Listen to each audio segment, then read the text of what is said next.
Hi, this is Kendall Boyson, professional life and recovery coach, and you're listening to Encouragementology, the practice of instilling hope.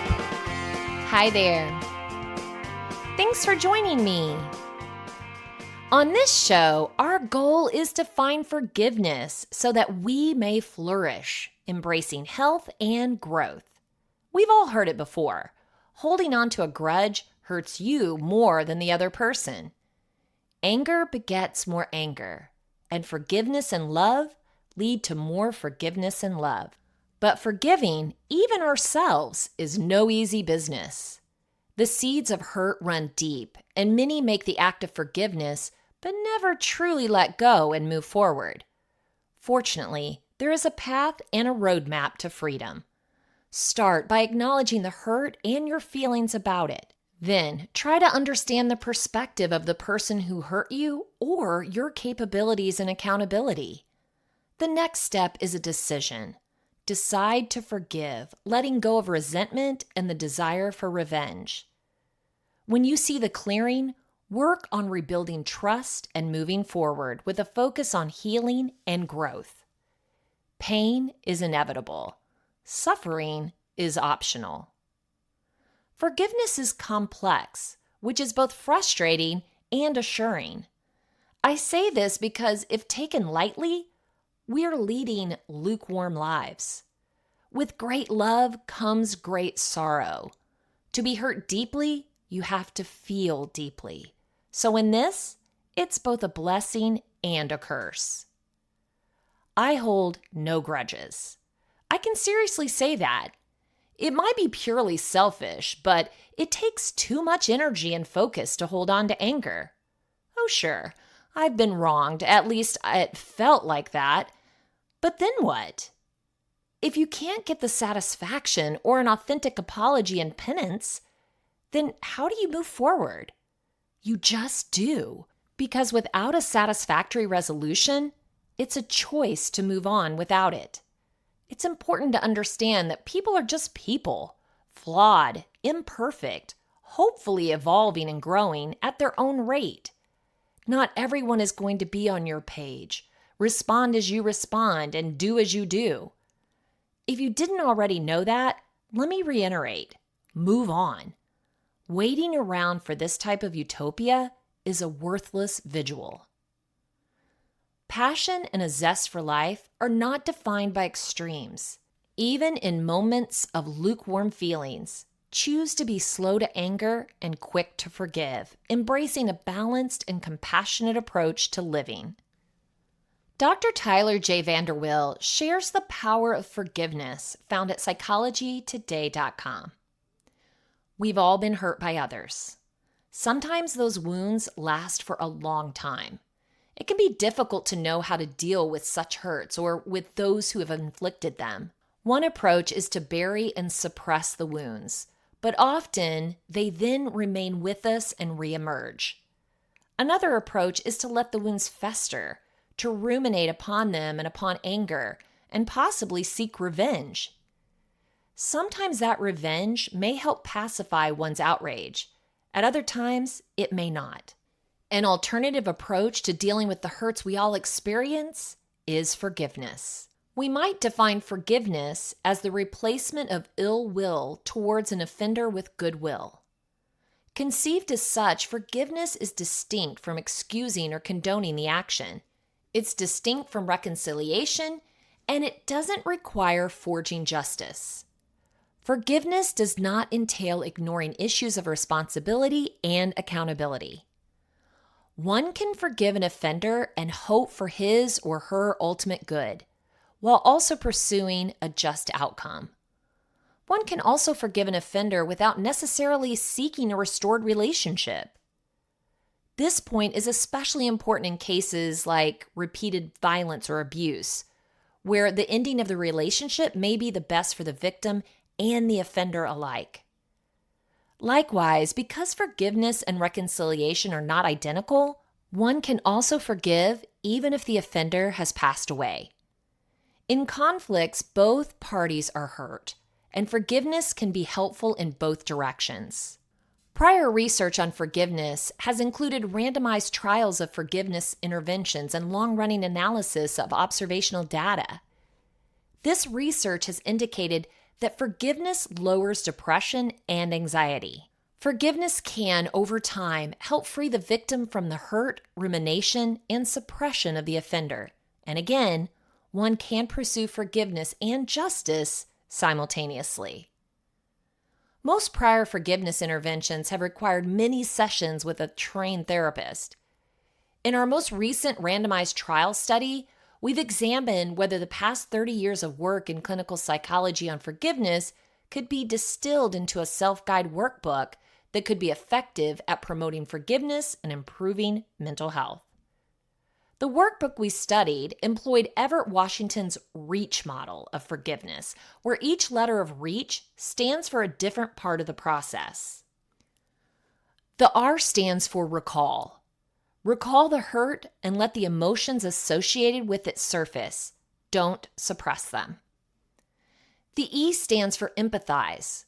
Empathize with the offender, trying to understand their reasons for the action without condoning the action or invalidating one's feelings. The A stands for altruistic gift.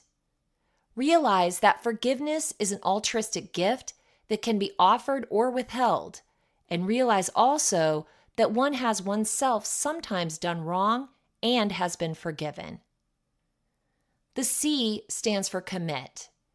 Commit to forgive, to try to replace ill will with goodwill. And the H stands for hold on to the forgiveness, realizing that it takes time for emotions to heal and that sometimes the anger will return.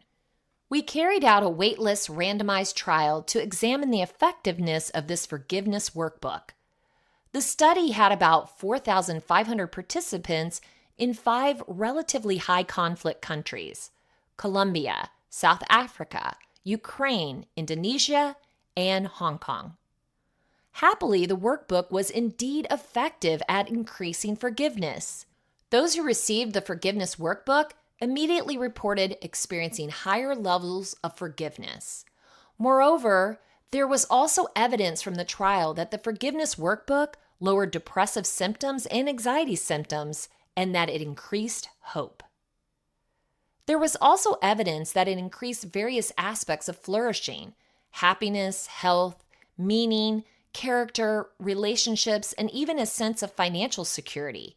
Given the important effects of forgiveness on mental health and well-being and the existence of an effectively costless, easily disseminated, self-guided forgiveness workbook, forgiveness should be considered a public health issue.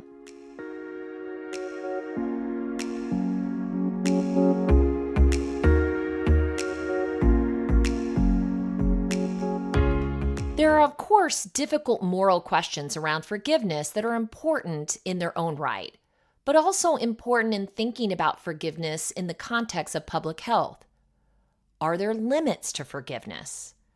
What are the moral conditions under which forgiveness might be considered appropriate? While there is certainly no universal consensus, arguments have been put forward that, provided the victim doesn't deny the wrong that was done or its implications or deny or suppress feelings about it, forgiveness, understood as replacing ill will towards the offender with goodwill, can always be morally appropriate. Again, forgiveness doesn't entail forging justice, and this distinction is critical, especially if forgiveness is promoted in clinical or community settings and in thinking about the morality of forgiveness. But what if the wrongdoer doesn't acknowledge the wrong or doesn't repent? Forgiveness, understood as replacing ill will towards the offender with goodwill, can still take place. And such forgiveness may still help free the victim from the offender. If something you say or do deeply hurts or offends another person, even if you believe you did nothing wrong, it can still be helpful to express sorrow for the other's pain. In some cases, this itself might facilitate healing and might help the other person to forgive. Forgiveness perhaps also points us towards the need for love within the community and a restoration of love when things have gone wrong. It even points towards a need for love of one's enemies, of those who have settled ill will towards oneself, or those towards whom one is inclined to have settled ill will. Our society has become increasingly polarized. We won't agree on everything, and those disagreements can be important. And yet, it's important also to recognize the humanity of those we disagree with, to understand those differences, and to work towards finding those aspects of what is good and what we can agree on and seek together. There is a paradoxical logic of love for one's enemies, and forgiveness facilitates this logic and love. By replacing ill will towards another with goodwill, forgiveness may prompt pro-social action that may itself propagate, thereby potentially helping to heal division. Love for one's enemy seeks both the good of the other and also, when possible, a desire for reconciliation. Love extends beyond even forgiveness. Our society needs to foster a greater love of neighbor and love of enemy. Oh, that rumination is a tricky thing to control. How many times have you said you've forgiven somebody? And maybe even forgotten, only to have those nasty memories hold you hostage. They just keep replaying over and over in our mind. It's like we keep sifting through those memories looking for a different outcome. But remember, when you play this over and over again, it's kind of like the telephone game. Do you remember the telephone game where you would think of something, whisper it into the person next to you, who would then hopefully hear what you said, turn to the next person and whisper, and so on and so on. Obviously, the fun of the game is that the person didn't quite hear what you said, therefore, what they relay is something totally different. So the gag is at the end, whatever that person says is nowhere close to what it was originally meant to be. But think about this. The more you just replay these memories and talk to yourself, your internal self-talk, sometimes our recall gets skewed. Like, it might actually be better than reality. So you soften those edges, you blur those lines, you convince yourself to only remember the bigger and better. Or maybe it's worse because you're so mad that your memory is then allowing you to add in things that never really happened. So it could have been something that was offensive, of course, but now it's blown out of proportion because you've kept this all in your head. You have to let go of what you can't control. This might be a very, very difficult exercise to do. But remember, we can't rewrite history. You cannot go back in time and change what you did or what you said. And give yourself a break. We're only operating with the knowledge and the skills we had at the time. Who knows when it actually happened, but how were you operating then? What did you know? What kind of experiences did you have that had shaped you up until that point? Hopefully, we are growing, we are evolving, we are changing, and forgiveness could become easier to us. Give yourself a break. Let go of what you can't control, forgive, and literally move forward. Douglas A. Smith, author of the best-selling book Happiness, The Art of Living with Peace, Confidence, and Joy, teaches mastering the skills of forgiveness, found on his blog. Let's discuss the skill of forgiveness, since almost all of us struggle with this skill, and also because it may be the most important of the 13 skills that lead to happiness, or what positive psychologists call flourishing. That's what they call happiness these days, flourishing. The model we use is based on the belief that people who flourish have a unique perspective on 3 things. Number 1, they remember the past with peace. Whatever hurts they have experienced or caused, they've learned from it and let it go. They don't carry around a lot of anger or remorse about the past. Number 2, they have confidence in the future. As they look to the future, they know they have a role to play in preparing for the future. They also know that they can't control the future and that the future will most assuredly be different from exactly what they've expected. Therefore, those who flourish focus on their role and are willing to accept whatever merry diversions and future brings. And 3, finally, with peace about the past and confidence in the future, they're able to live in the present rather than being pulled into the past with anger, remorse, or into the future with fear and trepidation. So you want to know the 13 skills that lead to flourishing? Well, they're broken up into past, present, and future. In the past, forgiveness, number 1, and gratitude. In the present, doing now what I'm doing now. Honoring mind, body, and spirit. Being altruistic and kind. Thinking with abundance. Mastering our stories. Finding meaning and purpose. And cherishing relationships. And in the future, faith, optimism, flexibility, and openness. The 2 skills that led to peace with the past are forgiveness and gratitude. Let's focus on forgiveness. The past doesn't really exist. Our only access to it is through our memories. What we carry in our memories, how we choose to remember the past, has a profound effect on our present and our ability to flourish. If you're like me, most likely you've carried around with you negative things about the past, often the very distant past, that limit our ability to live with joy in the present. You may not have thought about forgiveness as a skill, but it is a skill. In fact, it's 2 very distinct skills: forgiveness of self and forgiveness of others. The first is a skill about releasing the desire for vengeance, and the second is a skill of self-esteem. Both are essential to having peace with the past. Let's look at them separately. When we struggle with forgiving others, we're experiencing anger and a desire for revenge. Why do we hold on to hurts others have caused us, or we perceive they have caused us? We do this for 3 reasons. We do this because we have the mistaken feeling that by not forgiving this, we'll right the wrong. It doesn't. It has no effect on the wrong that has been perpetrated. We also hold on to anger in an attempt to reduce the status of the perpetrator, to have others think less of the person. Here again, this serves no legitimate purpose. Finally, we hold on to the anger in order to bring it all back at some future date and manipulate the person. You remember when you did this to me 6 months ago? This too serves no useful purpose and undermines our friendships. When we carry anger, it harms us far more than the person toward whom it is directed.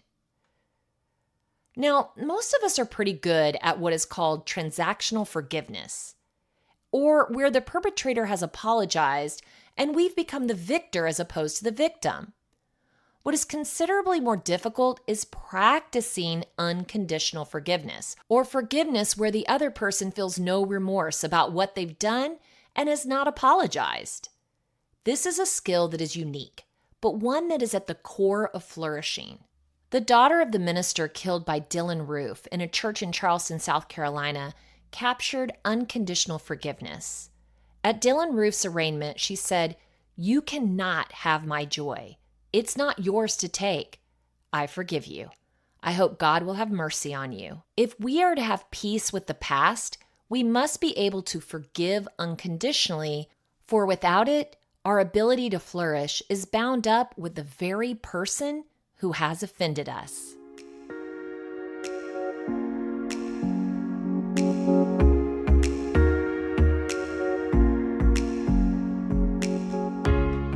The other skill of forgiveness is forgiveness of self.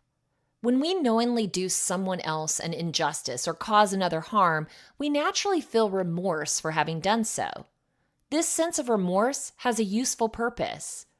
Remorse has us contemplate the hurt we've caused, seek to rectify it, and not repeat it in the future. But for many of us, we continue to not forgive ourselves and carry this remorse long after the remorse has served its purpose, long after we've rectified our behavior. Psychologists refer to this residue remorse as dirty pain, for it serves no useful purpose and limits our ability to experience joy. Forgiveness of self is a skill of self-esteem. Self-esteem is two things. It's the sense that I'm confident I can face the future and the sense that I am worthy of happiness.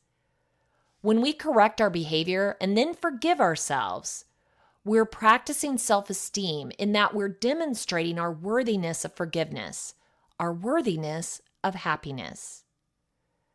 For those who can't forgive either themselves or others, time doesn't move forward, but consistently circles back to the past, to a painful time whether either you harmed someone else or someone harmed you. It doesn't serve us well. Anger and remorse corrode the vessel in which it's contained. There are only 4 things you can do with hurts from the past. 1, you can forget them. Great if it happens. 2, you can repress them. They always come back in insidious ways. 3, you can hold on to them, what most of us do to our own detriment. And 4, you can forgive, the choice that leads to a flourishing life. Forgiveness is the only voluntary choice we have to successfully deal with hurts from the past. The practice of forgiveness, both transactional and unconditional, both of ourselves and others, is critical to living with joy. Okay, if you're getting a little anxious thinking about the act of forgiveness, remember, you don't always have to make a grand public display or even approach the person and physically let them off the hook. Sometimes we feel wronged or hurt when nothing actually happened, or the other person has no idea what transpired or how you feel. In this case, let yourself off the hook. Be okay with moving forward in your own understanding. Release the need for an apology, or even for the other person to understand how you felt at the time. Remember, people aren't going to understand exactly how you feel or how you react to anything. Human relationships are give and take, and some are amicable and the giving is free, while others are toxic and the taking feels like thievery. But forgiveness starts with you. It starts with opening your heart and seeking peace for your soul. Roger Gabriel walks us through 13 steps that lead to forgiveness, found at chopra.com. Forgiveness is an essential part of your spiritual growth and a necessary tool to cleanse karma. It's the key that unlocks the heart and the door to the body of love. If you cannot forgive, you will never be able to truly love. You have karmic connections to everyone in your life, past and present. This connection is like a fine thread, which may become dark and filled with blockages of anger and resentment. By not forgiving, you give your personal power to another person and create a prison of anger and resentment around you. When you forgive, the blockage disappears and the thread turns to pure light. As M.L. Stedman said, you only have to forgive once. To resent, you have to do it all day, every day. If you don't forgive, you're the one who suffers, allowing the other person to hurt you over and over again. There are essentially 3 types of forgiveness. Sometimes all 3 are involved in the same situation. Forgiving others for a hurt you perceive they have caused, asking others to forgive you for a hurt you perceived you have caused, forgiving yourself for a hurt you perceived you have caused yourself. The word perceive is important here, as sometimes the idea of the hurt might be different to different people. Regardless of the situation, Here are 13 steps to follow in the forgiveness process. Responsibility. The first step in forgiving is to take responsibility for your emotions. Not necessarily responsibility for the situation, but how it made you feel. Emotions are a choice. To forgive, you must recognize that it is your emotion and stop blaming others for how you choose to feel. Pain is real, but suffering is a choice. Acceptance. Whatever happened, happened. You can't change the past. Accepting what happened allows you to move forward from the past to the present. Healing happens in the present. This doesn't mean you have to forget what happened, but dwelling on it or wishing it to be different doesn't serve you. Accept it, learn from it, and begin creating the future you deserve. So many people hold on to anger and animosity towards someone who has been dead for years, or one group of people is hostile towards another for something their ancestors did generations ago. This can end up being a waste of time and energy that could be used elsewhere. Separation. One of the most important parts of forgiveness is to separate the person from the act.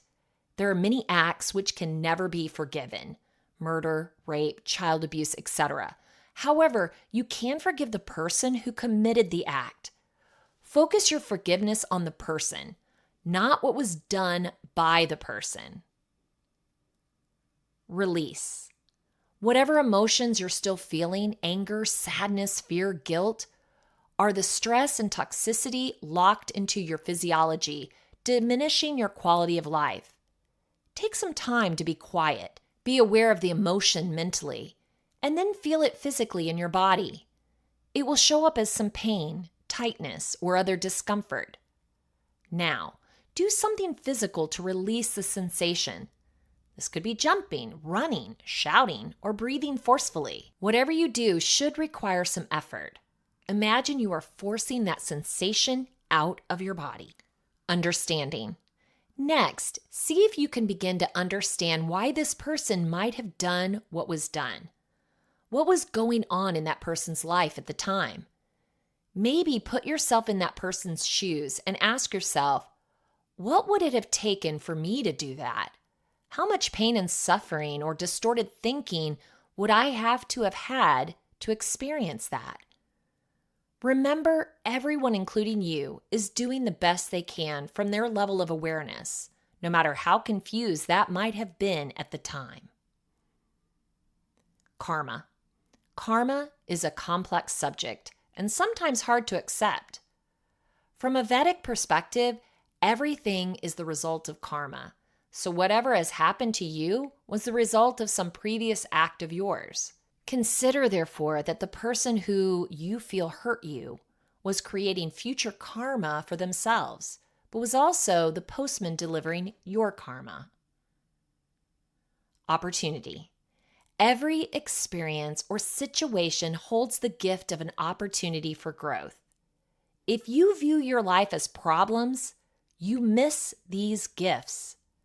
No matter how dark the experience might have seemed, look for the opportunity. Your spiritual strength and awareness comes from seeing these opportunities.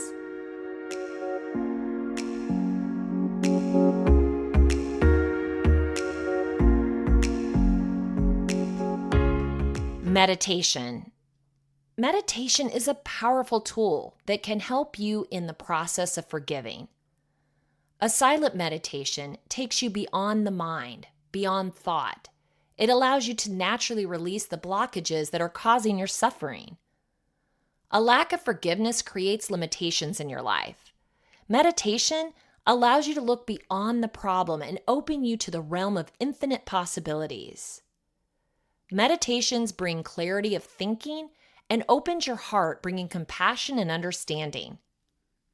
Layers. Although Stedman said you only need to forgive once, sometimes there are several layers to forgiveness. As you peel off one layer, another is exposed. No one says peeling back each layer is easy, but it is necessary and the rewards are well worth any effort. Remember, forgiveness is all about you.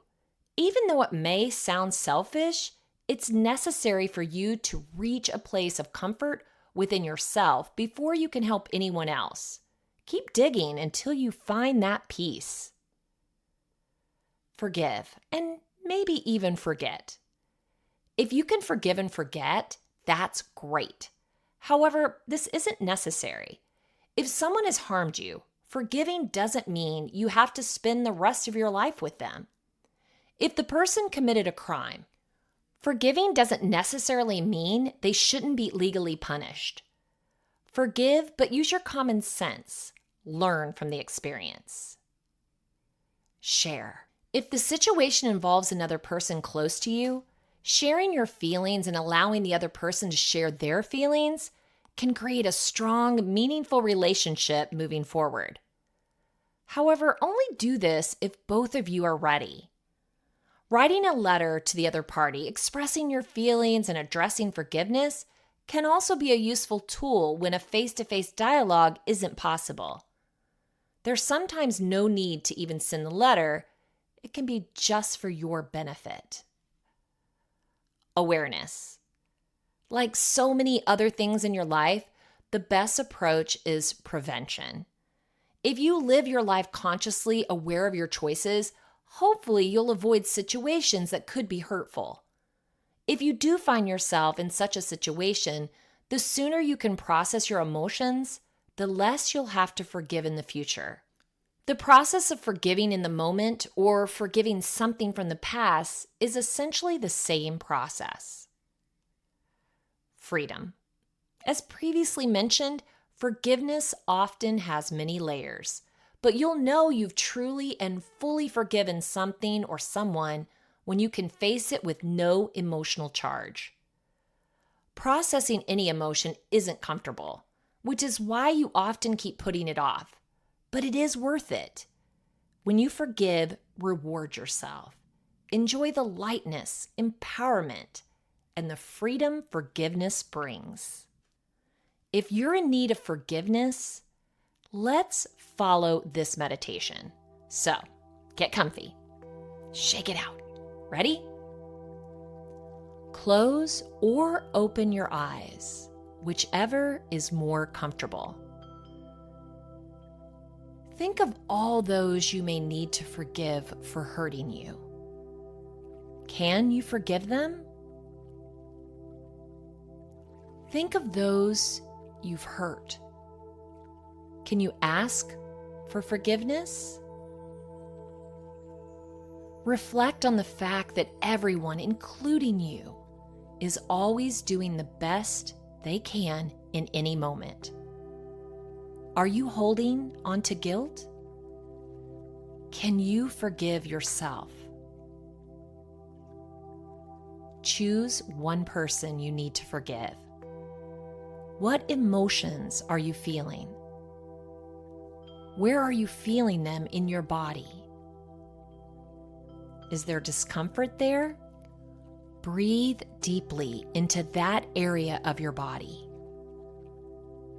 Allow your breath to begin untying the knots. Bring your awareness into your heart. Be aware of your own ability for love and compassion. Breathe in love. Fill yourself with pure love. For now, put aside what was done and see the person as a small baby. See their purity and their innocence. Bring this baby into your heart. Hold this baby in your love. Can you forgive this innocent child? Try to understand what might have happened to make the person behave the way they did. Forgive. Forgive and free yourself. Breathe. Imagine what your life will be like when you've forgiven everyone, including yourself. Be grateful for the miracle of your life. Be grateful for everyone in your life. Take a few deep breaths. When you're ready, slowly open your eyes. Good. Now, while you're in a relaxed state, let's remember. Acknowledge the mistake. Recognize and accept that you made a mistake or hurt yourself or others. Feel the emotions. Allow yourself to feel any guilt, shame, and regret that may arise from the mistake.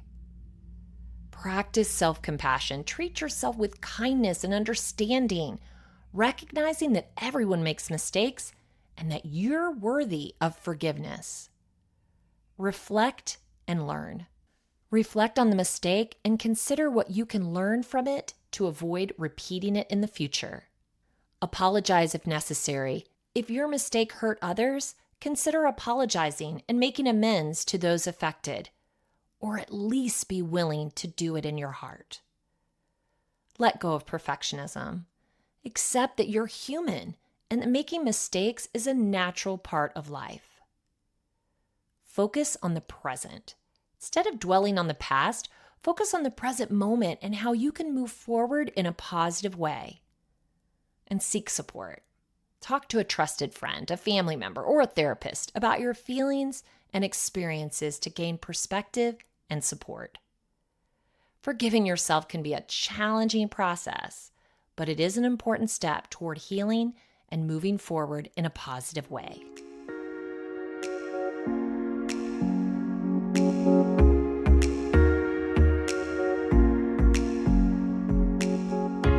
If you want to share encouragementology with a friend who needs to know they're not alone in this journey of self-discovery, you can visit encouragementology.com or anywhere you stream your content to receive this episode and all others. Follow us on Facebook and Instagram for additional encouragement throughout the week. So I challenge you. Forgiveness is a transformative act that can profoundly impact your well-being. By releasing resentment and anger, you free yourself from emotional burdens, leading to increased mental clarity and peace. Embrace forgiveness to cultivate healthier relationships, promote inner healing, and pave the way for a more fulfilling life. I know you can do it. Thank you for listening to Encouragementology with Kendall Boyson, where we find positive ways to handle some of life's challenges. I stumbled through until the path was clear. That's when I found you, how I wound up here.